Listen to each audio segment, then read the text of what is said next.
Hello, everyone. I'm Jean-Claude at Mystic, and welcome to today's Deep Woo-Woo episode. The topics for today is holding attentions of opposites. And with me, of course, is Bernhard Guenther. You can find his work at veilofreality.com. Bernhard, welcome back to the show. How are you? Welcome. Thank you so much. I'm glad to be back, Jean-Claude. Awesome. Excited to have you on. Bernhard, it's been a while. I think probably almost over a year and maybe 2 YouTube channels ago. Yeah, a couple of years. Yeah. We connected during the midst of the craziness. In the midst of the craziness, yes, indeed. Well, thank you for being on. Before we get into the subject matter, first of all, I want to let the audience know we're triple casting today on YouTube, Twitter, and Rumble. In a few minutes from now, I'll be moving over to conversation to Rumble and Twitter only. So if you are watching us on YouTube, let me bring the link down for you guys if you want to come and join us there on Rumble for the full no holds barred conversation. So there you go. Bernhard, first of all, it's been a while. How have you been? It's been quite a crazy few years, and it feels in the last couple of months that things are just getting crazier and crazier. What have you been up to, Bernhard? Well, we're dealing the topic of the show, a lot of paradoxes and opposites, right? That's what we're dealing with in a way. Yeah. And especially in the US, as the elections are coming, everything is heating up, right? The polarity is left versus right and dark versus light and all of that. But I've been good, riding the wave, so to speak. I mean, that's the work we're doing, help people become aware, have discussions about topics you cannot have anymore. and just keep going, right? I'm also despite the craziness, I always have more an optimistic view, not like wishful thinking, but in the terms of, hey, this is the times we signed up for, and this is the work we need to do. And I think there's great opportunity in all of that. Well, let's speak about that. I totally agree with you. And knock on wood, I am, as one would say, cautiously optimistic. Yeah. I try to be a realist also, looking at the situation around us. But then definitely, even though I see the rhetoric of division, we'll get into the opposition, but later, the volume being at the highest level perhaps we've ever seen, I also see glimpses of this matrix of control falling apart on one hand. And I also see humans coming to higher states of consciousness throughout all of this tension. And we're going to get into that earlier today. What would be, as we're still on YouTube here, what would be some of the signs that you're seeing now too, that are demarcation that we're getting into this new threshold, perhaps of getting a critical mass of consciousness here that are enabling us to maybe change the dial a little bit on these systems of control? What would you say maybe your top 3 or 4 might be? Yeah, great question. I think the biggest indicator that ties also I see in my work, because in my work, I mean, I write articles, I have a podcast with my wife, the Cosmic Matrix podcast, but we also host online group coaching programs. We have a group program, Embodied Soul Awakening. We have done it already 14 times over the past 3-4 years. And in general, I see more and more people being really drawn to this inner work.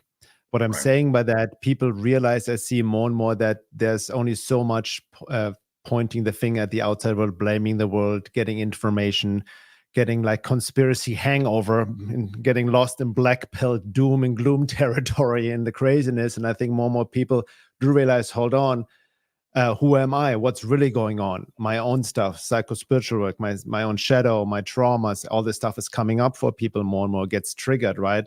By the outside events. People are lost. And I feel there's a more out of their quote suffering, so to speak, more and more people do ask serious questions about, hey, who am I? What do I need to do? How can I change? How can I become the change, which will then be reflected in the world? So that's how I see the shift in consciousness really happening, because it requires conscious efforts and conscious work, inner work.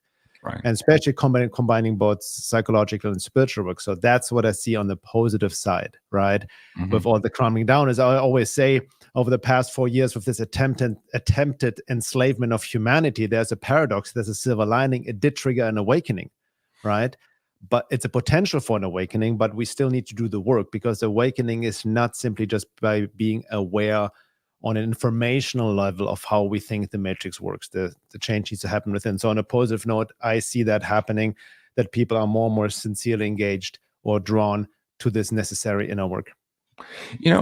Going back to this system of control and the matrix, I think you and I had touched this on a previous show a couple of years ago. There's this idea that on one hand, yes, perhaps the dark forces are using this duality, if you wish, as a system of control, like the divide and conquer.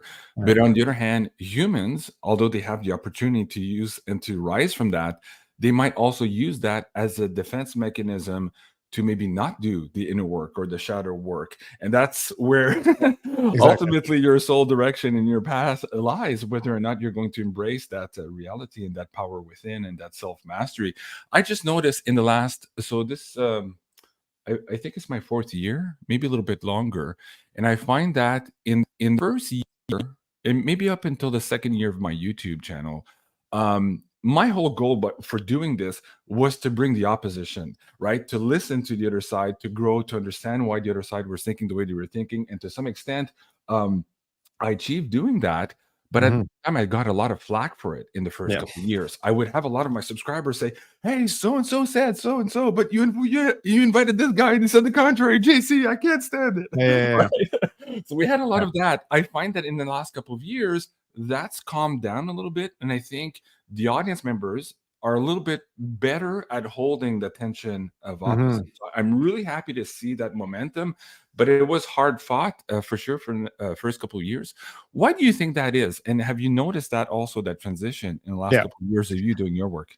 That's a good point. I can see it myself. Well, the issue, especially nowadays, especially when big events happen and black swan events out in the world, the pandemic and all of that, the craziness, meltdown, everything that's happening, it's so obvious. It generates in most people a trauma response, an unconscious trauma response, right? It triggers their own stuff. I call it the matrix installment program, trauma installment program, because if you can traumatize people, if you can get them out of body, disassociate, they lose their inner guidance, and hence they're easier controlled by information. This is psychological warfare. We are information warfare, right? Right. And on a side note, as obviously we need to be aware of the whole mainstream media, fake news and all of that, spreading false lies, propaganda, we need to become increasingly aware of nonsense conspiracies and false information in the conspiracy world. We can again get us lost in the rabbit hole, right? And completely disembodied, and can make people even more psychologically unstable. But what I've seen is ties into holding the tension of opposite. In the past, when people have these immediate responses and they have no self-awareness, no understanding of yourself, really, of your own mechanism, your own psyche, your own conditioning, wounding, shadow, and all of that, you fall into the trap of psychological splitting.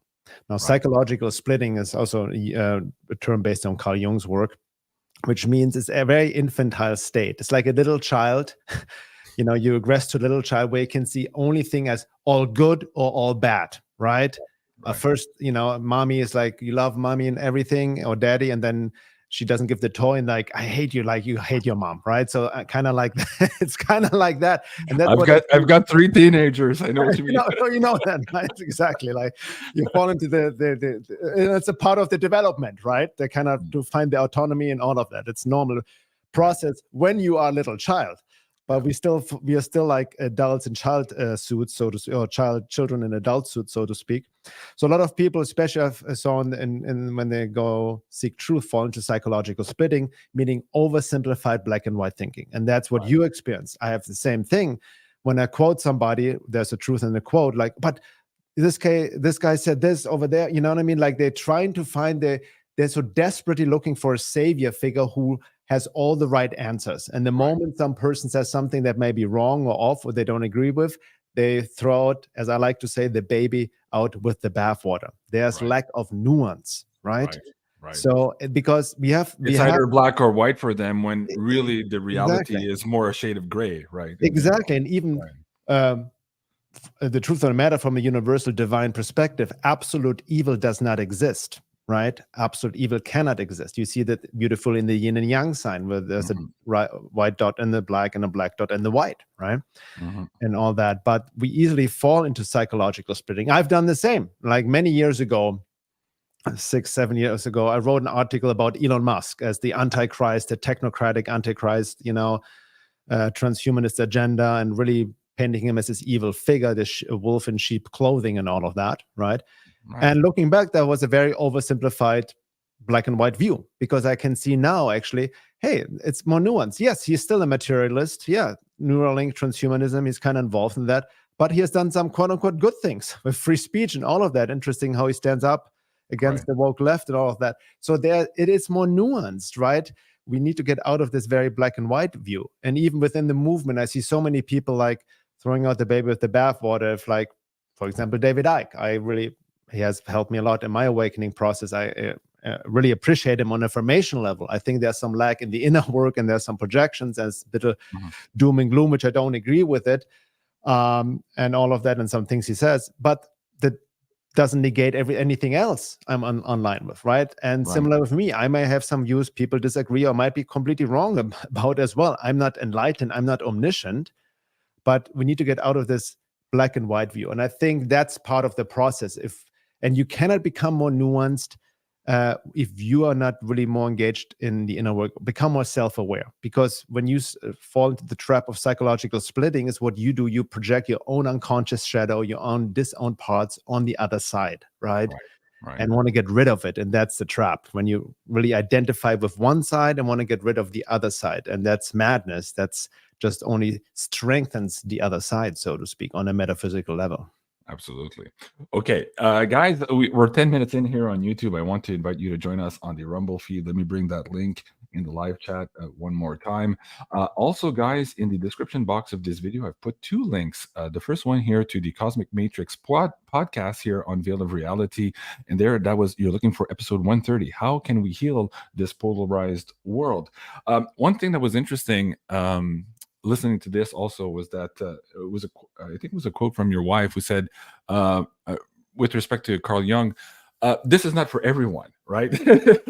Going in and having that being uncomfortable in that position of holding those 2 polarities are not for everyone, but yet it's extremely powerful, and this is how we have a path to healing our world. So guys, join us now to Rumble for the full no holds barred conversation here. The link is in the chat now. Let me just disconnect the YouTube audience. Yes, and